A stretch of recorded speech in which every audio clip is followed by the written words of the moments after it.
Sa Hong Kong, mismong mga OFW o Overseas Filipino Workers ang magsisilbing volunteer ambassadors o tagahikayat ng kapwa OFW na magrehistro at bumoto sa eleksyon 2025. Magagawa raw ito sa tulong ng responsableng paggamit ng social media ayon sa DFA o Department of Foreign Affairs. Nagpapatuloy ang registration ng mga botante sa Hong Kong at nasa 9,430 na ang nakapagrehistrong OFW.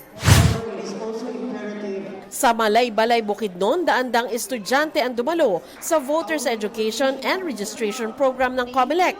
Marami sa kanila boboto sa unang pagkakataon sa eleksyon 2025. Isa sa tinalakay ng COMELEC sa kabataan ang paglaganap ng maling impormasyon kaugnay sa halalan. Sabi ni Commissioner Nelson Celis, sa April nakatakdang maglunsad ang COMELEC ng mas pinalakas na kampanya laban sa anyay fake news. Makakatuwang daw nila ang malalaking technology companies sa mundo. Nangako naman sa atin ang mga technology companies like Microsoft, yung Meta, Facebook, yung TikTok, yung Google, yung Snap na nakasalamuhan natin at sila ay buong suporta na gagabayan ang ating Commission on Elections sa darating na 2025. Pwede raw nila ipa-deactivate ang mga social media account na nagpapakalat ng maling impormasyon. Gagawa raw sila ng guidelines tungkol dito.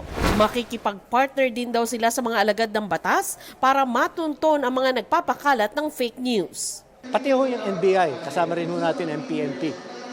So, magkakaroon ho tayo ng mga mawasigning yan tungkol dun sa Task Force kontra Fake News. Makikipagtulungan din daw ang COMELEC sa mga mapagkakatiwalaang social media influencers. Sandra Aguinaldo, nagbabalita para sa GMA Integrated News. Kapuso, para sa mga maiinit na balita, mag-subscribe sa GMA Integrated News sa YouTube.